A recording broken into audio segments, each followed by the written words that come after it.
Bonjour, je suis Stéphane Parent, directeur général d'Espace OBNL. Espace OBNL, pour ceux qui ne le savent pas encore, on est un endroit pour informer, rassembler et inspirer les gestionnaires d'OBNL à travers la province et à travers le secteur. Aujourd'hui, on va parler réseautage. C'est un sujet qui est très cher à mon cœur parce que j'y crois beaucoup. Et j'ai la chance et le privilège de recevoir la reine du réseautage au Québec, disons-le, Ruth. Ruth Vachon. Bonjour, Ruth. Bonjour. Ruth est la présidente directrice générale du Réseau des femmes d'affaires du Québec. Avant que tu te présentes 2 secondes, je veux juste mettre un petit peu de contexte sur 2 choses. La première chose, je trouve ça très intéressant, Ruth, que tu sois là, parce que comme on l'a publié dans notre portrait de communauté, 78% des gens qui vont regarder sont des femmes, premièrement. Deuxièmement, les OBNL, pour nous puis pour beaucoup, ce sont des entreprises, des organisations. Ils ne sont pas nécessairement profitables pour ceux qui sont à la tête de ces OBNL-là, mais ça reste des moteurs de développement économique.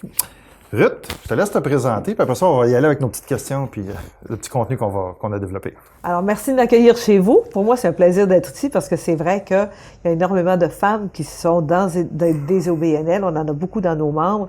Et notre réseau, moi, je suis là depuis 10 ans. Je suis arrivée en 2010. On a 2000 membres. On est dans 12 régions du Québec. Plus, on a créé, il y a 6-7 ans, l'aile jeunesse du Réseau des femmes d'affaires du Québec qui va extrêmement bien. Qu'est-ce qu'on fait au réseau rapidement? On fait des activités dans la majorité de ces régions-là et on a des cellules d'entraide qui sont là depuis 30 ans, des femmes qui se rencontrent. Il y a des femmes qui sont membres depuis 30 ans parce qu'elles font partie d'une cellule d'entraide. C'est leur forme de réseautage à elles. On a un gros volet de développement économique. On s'occupe beaucoup de la croissance des entreprises à propriété féminine sous le volet de la diversification des fournisseurs. Alors, tout est rattaché, nous, à l'accès au marché pour les femmes. Comment demain, on peut créer de la richesse au féminin en travaillant avec des grandes corporations qui ont le goût, l'intérêt de travailler avec des entreprises à propriété féminine d'ici et d'ailleurs. Wow! C'est le fun, ça? Écoute, aujourd'hui, le thème de la capsule, c'est pourquoi le réseautage est important. Okay? On arrive dans un milieu où il n'y a pas nécessairement la culture des affaires, où on est là pour faire la business, comme on dit. Je trouve ça intéressant parce qu'en plus d'être à la tête de ce regroupement-là, tu es toi-même officiellement une PDG. Donc, le rôle de direction générale, tu le connais, tu le vis au quotidien. On peut-tu premièrement définir c'est quoi réseauter pour toi? Et je vais avoir une définition qui est un peu bizarre, mais je dirais que réseauter, c'est contribuer à son succès un jour à la fois. Parce que réseauter, c'est ce que je fais avec toi dans le moment, c'est ce que je fais au coin de la rue, c'est ce que je fais quand je fais l'épicerie, c'est ce que je fais quand je sors dans un événement particulier. Réseauter, ça peut s'appeler n'importe comment, mais réseauter, c'est comment je bâtis mon carnet de contacts de façon à être utile à quelqu'un et que quelqu'un d'autre soit aussi utile à moi. À un moment où j'en ai besoin. J'aime ça comme concept. Puis OK, si on prend une directrice générale, parce qu'on va parler de femmes, on va féminiser le contenu, ça va y servir à quoi? D'être bien réseauté puis d'investir dans son développement de réseau? Ça sert. D'abord, c'est une philosophie. Hein? On est toujours, les femmes, juste pour faire, je suis pas une femme de statistiques, mais je vais te faire juste une petite statistique. C'est que les femmes, dans un sondage qui avait été fait, classaient la priorité du réseautage en 5e. Ça veut dire que si tu dis à une femme à 3 heures l'après-midi, tu peux prendre congé, va commencer par aller faire tes petites commissions, arriver chez toi, tu vas te ramasser, faire ton ménage, préparer aller chercher les enfants plus de bonne à la garderie, commencer ton souper. Et en 5e, tu vas dire, ah, j'avais un événement de réseautage, by the way. Alors, c'est pas dans la nature de reconnaître l'importance. On a souvent l'habitude de calculer comment ça coûte, tu sais. Puis moi, je ris parce que, tu sais, des fois, tu vas aller en quelque part, puis ça va coûter 100 $, puis tu repars, puis le bon réseauteur ne dira pas « je vais pas manger pour 100 $. Mais un bon réseauteur, une bonne réseauteuse va dire « Oh, j'en ai eu pour mon argent, j'ai eu des contacts extraordinaires ce soir. » Moi, je dis toujours, je me fous de ce que je mange. L'important, c'est qui je vais rencontrer et quel genre de lien je vais être capable de créer. Mais c'est une philosophie à développer. Parce que quand c'est pas naturel... C'est un deuxième muscle. C'est un ça, muscle. c'est ça. Alors, je dis tout le temps, c'est une technique qui a avantage à devenir une attitude le plus rapidement possible. Alors, c'est fondamental dans ce que tu dis. C'est quelque chose qui est très important et qui contribue. Mais au-delà, es-tu capable d'expliquer pourquoi c'est pas une priorité? Puis pourquoi il y en a qui voient pas pas juste l'importance, mais le retour sur investissement sur le moyen et le long terme, là, on s'entend. Là. C'est parce que on dirait que quand t'en as pas, quand le déclic s'est pas fait sur l'importance, que t'as pas compris pourquoi tu sortais. Et c'est une technique, hein, mais je reviens à la base un peu, c'est une technique qui s'apprend.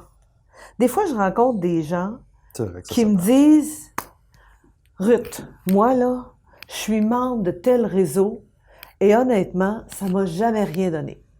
J'écoute et j'entends et je parle un peu et au bout de 5 minutes, je reviens. » Et je dis à la personne « Tu m'as dit il y a 5 minutes que réseauter, ce réseau-là ne t'avait rien apporté en 5 ans et j'aimerais ça te dire pourquoi. Parce que ça fait 5 minutes qu'on se parle et je n'ai absolument rien compris de ce que tu me disais. Alors, on a un apprentissage à faire et nous, le réseau, on se donne un rôle extrêmement délicat, celui de te l'apprendre et de te le dire, même si tu n'es pas dans une session de formation. Alors, quand tu me parles et que je ne comprends pas, je te le dis. Je suis désolée, je n'ai pas compris. Et on leur dit tout le temps, tu sais, quand tu te présentes et que la phrase pourrait finir « ouais, pis », ça veut dire que peut-être qu'il y a quelque chose que tu as manqué. Alors, les femmes, particulièrement, ont tendance à se présenter avec ce qu'elles font. Donc, c'est gênant, hein? D'abord, tu as quand même cette gêne-là, le réseauté, c'est pas si féminin. La raison pour laquelle on n'y va pas souvent, la barrière à l'entrée, c'est que je ne connais personne. Je ne connais personne, donc je n'y vais pas. Puis à tout niveau, on est pareil. Moi, je connais des gens, je peux vous dire que mon carnet d'adresses est relativement rempli. Quand j'arrive dans des salles où je connais pas les gens, que je sors des techniques qui me donnent... Faut aller chercher de l'énergie, c'est pas la même chose. Oui, hein? Faut aller chercher ta motivation de pourquoi tu es là. Et il y en a une. Et dans la façon de se présenter, elle a fait une différence. C'est que souvent, les gens ont tendance à entrer dans un événement. J'en vois encore qui ont la pile de cartes dans les mains pour donner la carte avant que je t'ai dit si ça m'intéresse ou pas. Et nous, tu sais, parfois, les gens me donnent la carte avant que j'ai dit un mot. Puis... je le dis, est-ce que je t'avais dit que ça m'intéressait? Alors, j'essaye toujours de le faire d'une façon humoriste, mais il faut que les gens comprennent pourquoi ils connaissent un insuccès à sortir et à réseauter. Alors, ces gens-là, on va leur dire, on va leur apprendre, puis ils vont souvent avoir prendre l'habitude de dire, ben pour les fois que je sors, je vais dire ce que je fais. Alors que ce que tu fais dans la vie, c'est pas si important. Quand tu sors, là, puis que... C'est qui tu es, souvent, plus que ce que tu fais. Et ce que tu veux. Ouais. Alors, si tu ne fais pas valoir ce que tu veux, ce que tu fais, puis si tu me dis que tu vends de l'assurance, je comprends que tu vends de l'assurance, mais c'est très possible qu'à l'heure où on se parle, j'ai déjà quelqu'un qui couvre ce territoire-là. Alors, dans ton message... Commence pas par vouloir me vendre de l'assurance. Alors, nous, on adopte toutes sortes de petits trucs là, particuliers qui va t'amener ailleurs en matière de réseautage et qui vont un peu, ce qu'on appelle des petits brise-glaces gentils qui sont féminins. C'est déjà... ça peut aider au succès, effectivement. Comment la DG typique va souvent devoir, dans certains cas, justifier le temps qu'elle va passer à réseauter ou à sortir ou à aller dans des activités. Tu sais, malheureusement, il y a souvent une vente à faire à l'interne au conseil d'administration. Ouais. T'aurais quoi comme outil pour accompagner cette vente-là, puis en même temps, les outiller pour leur faire réaliser que c'est un investissement? Ouais. C'est une excellente question. Parce que je pense que le rôle premier d'une directrice générale, c'est de faire rayonner son organisation. Et je te dis que rayonner entre 4 murs, là, et les mêmes 4 murs tout le temps, c'est pas évident. Moi, je pense que quand tu sors à quelque part, c'est important que toi-même tu aies un objectif et que tu le saches. Est-ce que je veux juste rencontrer des personnes? Est-ce que je veux faire savoir que mon organisation existe? Est-ce que je veux recruter des bénévoles? Est-ce que je veux aller chercher des partenaires? Qu'est-ce que je veux? Fait que c'est important que ce soit clair, autant pour toi que pour ta conversation avec ton conseil d'administration. Pour que, quand tu reviens, d'abord, on dirait que réseauter égale je devrais revenir avec un chèque. Alors que c'est tout le contraire. Je vais pour créer des relations Qui vont permettre d'aller chercher des chèques. humaines et financières. Je vais développer les deux relations et je vais m'assurer que je construis quelque chose qui est assez solide pour que quand j'aurai besoin de quelque chose, j'aurai quelqu'un à qui m'adresser qui sera capable de me faciliter la tâche en tout temps. Je trouve ça intéressant ce que tu dis parce que c'est aussi, je l'ai entendu de certains conférenciers américains, network is giving. Tu sais, de réseauter, c'est de donner beaucoup plus qu'aller chercher aussi, à un certain sens.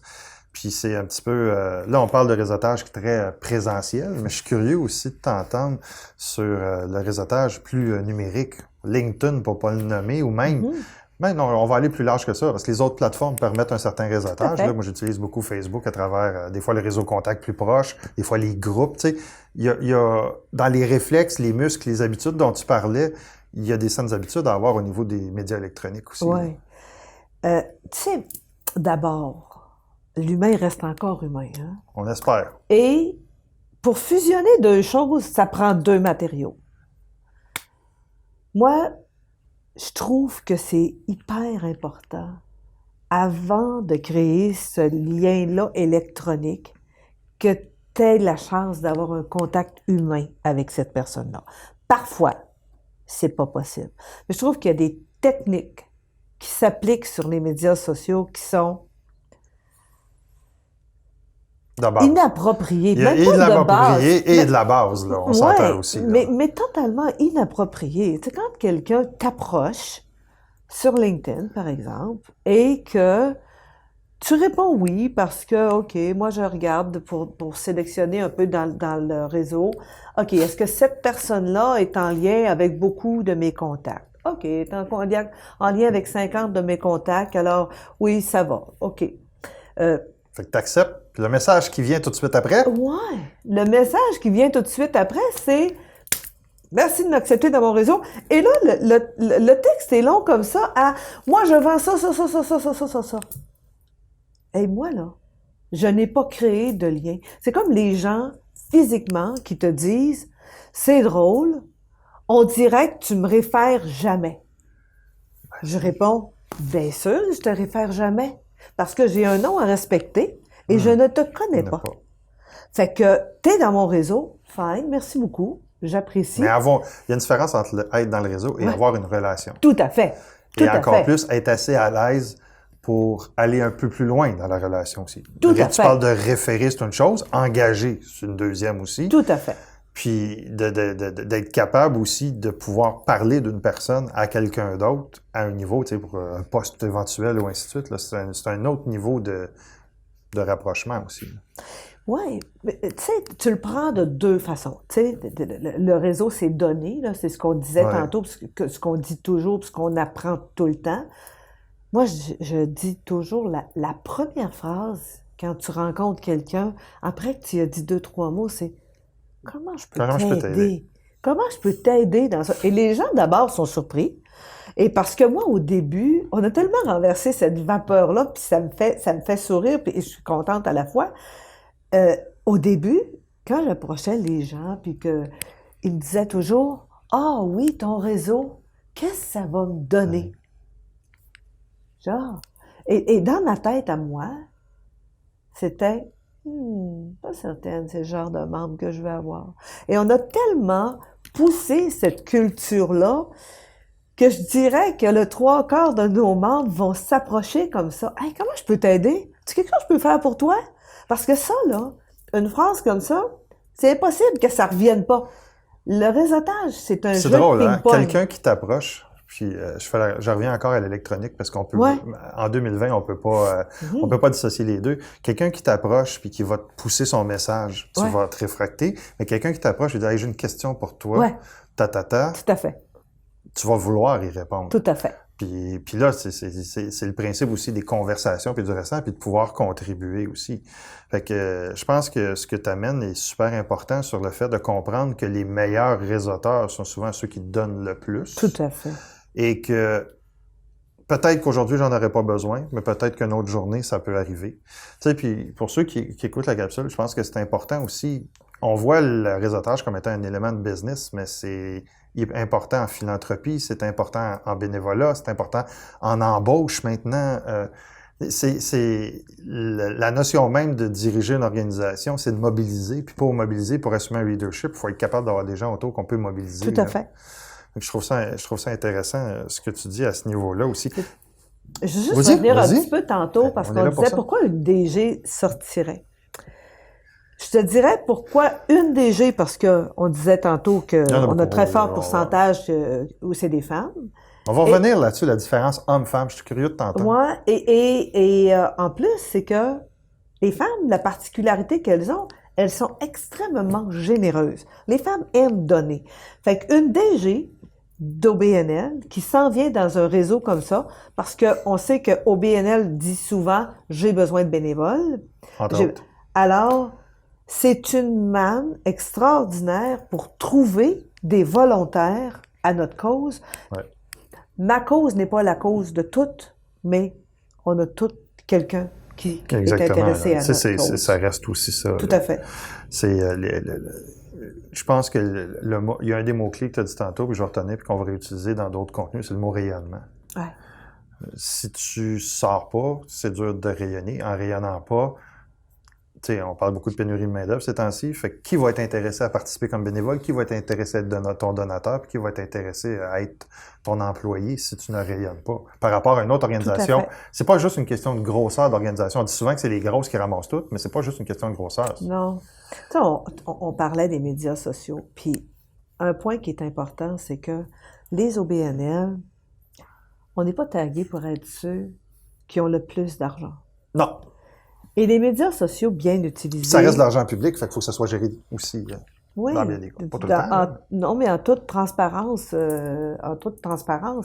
Et un fait qui est important, c'est que les médias sociaux bien gérés font vraiment une grande partie de ton réseautage.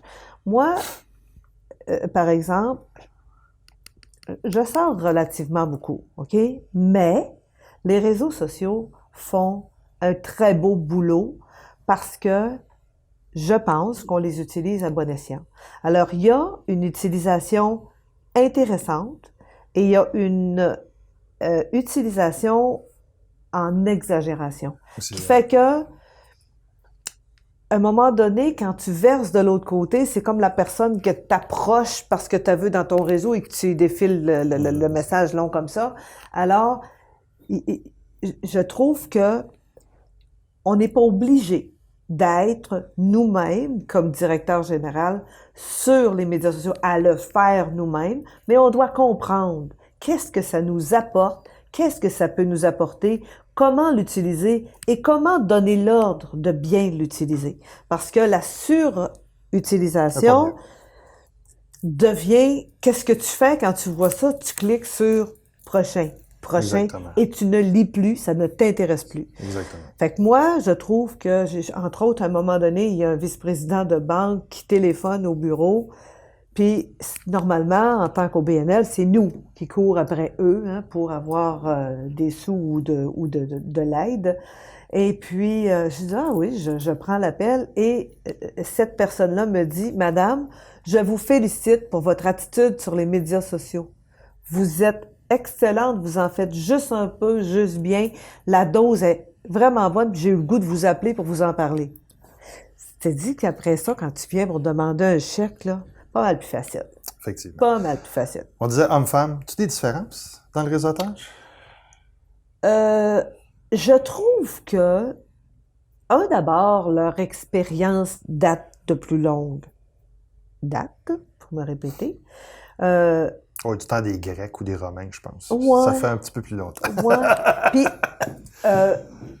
ils ont l'art d'aller plus droit au but. Les femmes, dans le réseautage ou dans la vente d'elles-mêmes, ont souvent l'impression... Syndrome de l'imposteur. Ouais, hein? mais ils ont souvent l'impression qu'elles sont en train de quémander. Fait que t'as comme un entre-deux, là. Non, t'es pas en train de quémander, mais si t'es en train de quémander, c'est qu'il y a quelque chose en arrière. Est-ce que tu comprends bien ta cause? Est-ce que tu es capable de voir le bénéfice de ta cause et de voir qu'est-ce que tu peux apporter à cette personne-là? Ça veut dire que peut-être que t'as pas fini de faire tes devoirs pour aller te vendre. Il y a une excellente, on mettra le lien, il y a une excellente présentation sur un TED Talk d'une dame américaine qui est spécialisée dans la philanthropie puis qui explique qu'elle, ce qu'elle fait, ça ne commande pas. Ouais. Elle propose du bienfait aussi, puis elle va plutôt axer son développement sur ce que tu ressens quand tu donnes. Fait que, tu sais, il y a une façon différente de l'approcher aussi, là. Tu sais, je pense que ça, c'est important. C'est-à-dire qu'il n'y a pas une façon différente. Il y a une façon pour chaque individu. Oui. Tu sais, puis moi, là, si dans mais il n'y a pas un speech, tu parlais de présenter tantôt, il n'y a pas une façon de se présenter. Non. Il peut y en avoir plusieurs. C'est pour ça que je dis faire ses devoirs, puis avoir une espèce de connaissance de qu'est-ce qu'est l'humain, puis de connaître un peu, quand je vois quelqu'un, est-ce que je suis capable de déceler quel genre de personne j'ai en avant de moi pour être capable d'ajuster mon discours, pour être capable de connecter avec cette personne-là. Ou de ne pas connecter pantoute. Ou de ne pas. L'autre extrême est là, tu veux pas perdre ton temps non plus. Non, ou de ne pas, parce que tu n'es pas obligé de connecter avec tout le monde. Alors, mais quand tu apprends et que tu connais un peu cette technique-là, et que tu sais ce que tu veux, ben, t'as ta technique de sortie, puis merci beaucoup, ça m'a fait plaisir. T'as ta façon d'être capable d'esquiver. C'est relié aussi à ce que tu disais tantôt sur ton objectif quand tu rentres dans la place. Si la personne, tu sais, t'es limité au nombre de temps que tu peux consacrer à des gens dans une soirée, si on parle d'événements, bien sûr. Là. Fait qu'à un moment donné, si tu perds trop de temps avec une personne qui ne correspond pas à ton objectif, tu peux passer à côté des autres opportunités de rencontrer les gens qui vont convenir à tes objectifs. Tout à fait. C'est une manière peut-être un petit peu intéressée de faire du réseautage, ce que je dis là, mais en même temps, c'est une façon plus efficace aussi de le faire. Oui, il y a aussi, tu sais, on parle des fois, mais tu sors combien de fois dans un mois? T'sais? Alors, si tu sors 5 fois puis 10 fois, ben tu peux te permettre des conversations un peu inappropriées avec les gens, mais si c'est la seule fois que tu sors, puis que tu t'es pas fixé d'objectif, puis que tu sais pas vraiment où tu t'en vas, ben ça te coûtait 50$, tu viens de prendre 50$, puis tu l'as mis de côté, puis c'est tout, mais je veux dire... J'aimerais ça qu'on parle du rôle du réseautage dans une progression de carrière, parce que ça s'enseigne pas à l'école.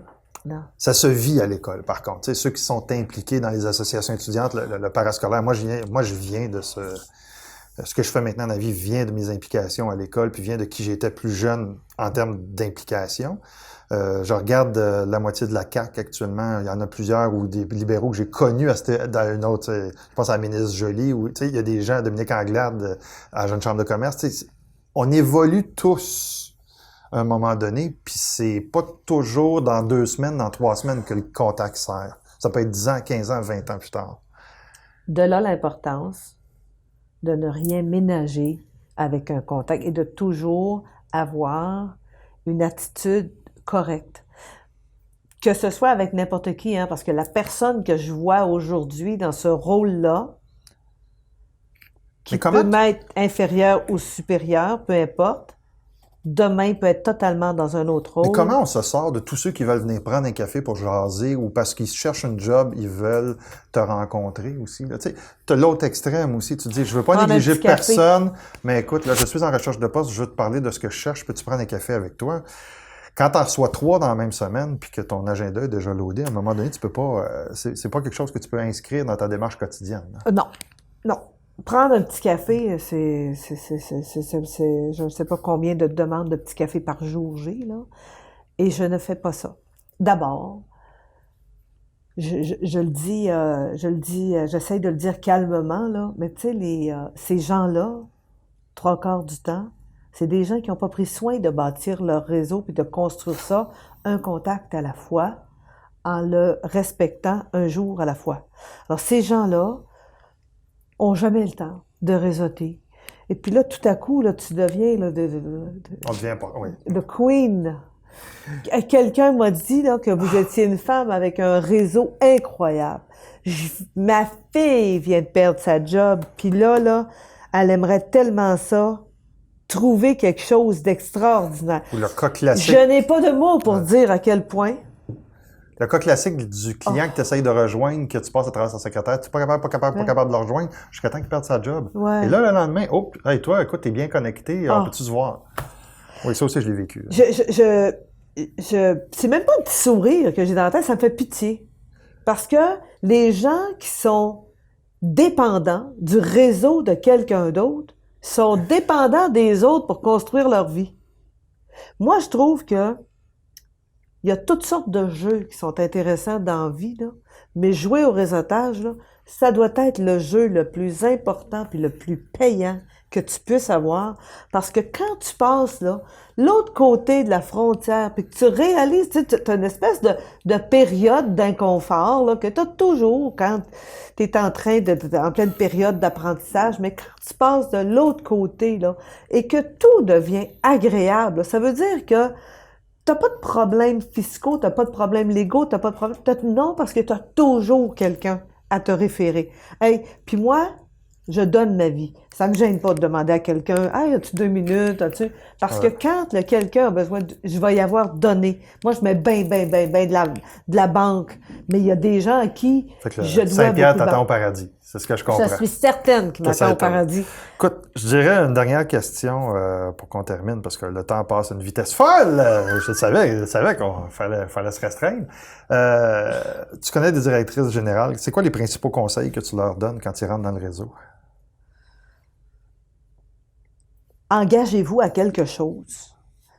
Soyez vus. Impliquez-vous. Impliquez-vous. Tu sais, parce que un membership pour un membership, là, tu sais, ça donne pas grand-chose. T'es là, alors si tu sors pour être vu, alors tant qu'à sortir, mets-toi en évidence comme il faut. T'es pas obligé de prendre le rôle de la présidence, t'es pas obligé de prendre le plus grand rôle. Tu peux prendre le rôle de l'accueil, le rôle de l'entremetteuse, surtout pour celles qui sont plus mal à l'aise, là. Mais sortez, puis quand vous sortez, faites quelque chose. Alors, engagez-vous, puis moi... Proposez-vous. Oui, proposez-vous. Moi, c'est drôle parce que c'est une leçon cette année. J'ai une présidente, une fille qui est venue me voir, elle voulait être présidente d'une région, alors qu'elle est présidente d'un organisme à but non lucratif. Et je me disais, j'ai eu cette pensée-là, qu'est-ce que ça va lui donner? C'est une présidente d'une performance extraordinaire. Tu me donneras son nom tantôt. Oui, je vais te le donner. Elle est extraordinaire, mais on a aussi, c'est-à-dire que c'est important qu'elle se fasse voir parce que là, elle se fait reconnaître. Et quand elle a fait, juste un exemple, quand elle a fait sa levée de fonds annuelle, je ne sais pas combien du réseau on était pour la supporter et je ne sais pas combien de sous elle a fait avec ces tables-là, mais c'était drôlement intéressant. Et maintenant, on la connaît et on la reconnaît. Il y a quelque chose de super intéressant que je vais rajouter sur ce que tu dis, c'est que le réseautage, c'est personnel. Ouais. C'est pas l'organisation. Fait que lorsque, dans ton exemple de DG est intéressant, c'est que la DG, quand ça se fait rayonner, demain matin, elle change d'organisation, elle amène ce rayonnement-là avec elle. Puis moi, je vois des embauches qui sont faites de plus en plus sur la base des réseaux de contacts. Tu arrives avec un réseau de contacts, tu peux négocier ton salaire beaucoup plus facilement, surtout si tu es en collecte de fonds ou en recherche de commandites ou en développement de projet. Puis ça, je pense que c'est un élément essentiel parce qu'on se dit tout le temps que les salaires sont pas élevés, mais ça fait partie de la raison aussi, c'est que les réseaux de contacts sont pas développés aussi. Tout à fait. Ruth, je te remercie infiniment. J'espère que vous avez apprécié. J'espère que vous allez tous devenir, mesdames, membres du Réseau des femmes d'affaires du Québec. Et je vous invite à voir notre deuxième capsule qu'on va faire prochainement. Merci. Bonne journée.